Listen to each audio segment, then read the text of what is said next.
Number 3 is a bit more complicated because they don't really tell you the molecules, and you have to balance the equation, and we have to do what we did before and an extra step. So let's get through it.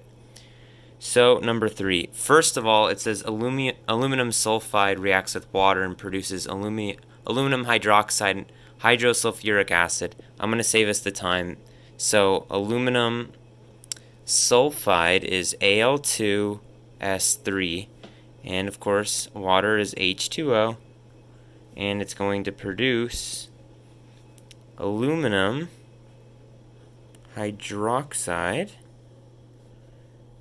plus hydrosulfuric acid. Okay, so again, I'm just gonna spare us the balancing. I know you know how to balance. So this is gonna be a 6, this is gonna be a 2, and this is gonna be a 3. Okay, so once you have that all set up, now we can start.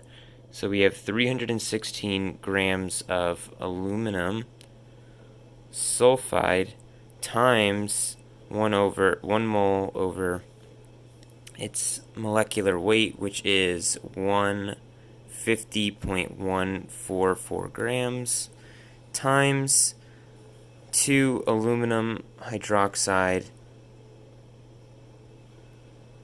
over 1 aluminum sulfide.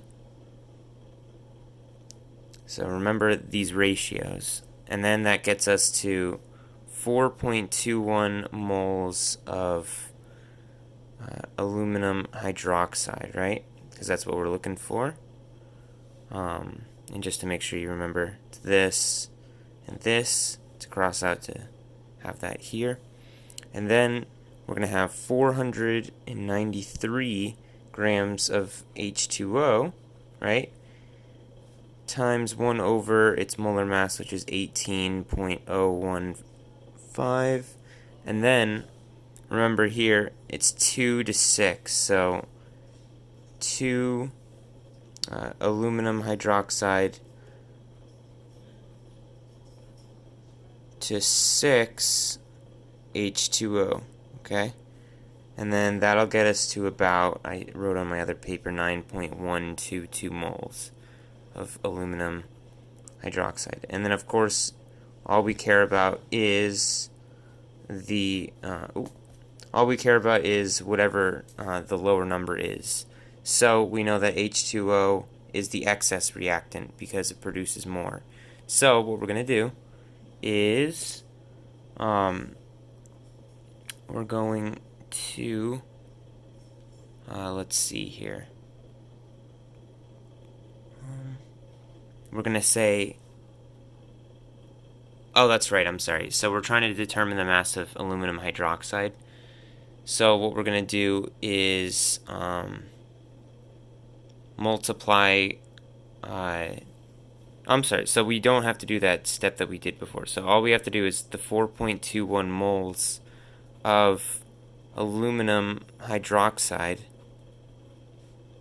right, times its molecular weight, which is 78.003, and then that'll get us about 328.34 grams of aluminum hydroxide, right? And all we have to do now, because it said that if the percentage yield for the reaction is 85%, so that means the percentage yield is 0.85 equals the actual yield over the theoretical yield. And we just calculated what the theoretical yield would be, which is 328.34, and we're looking with what actually yields from it.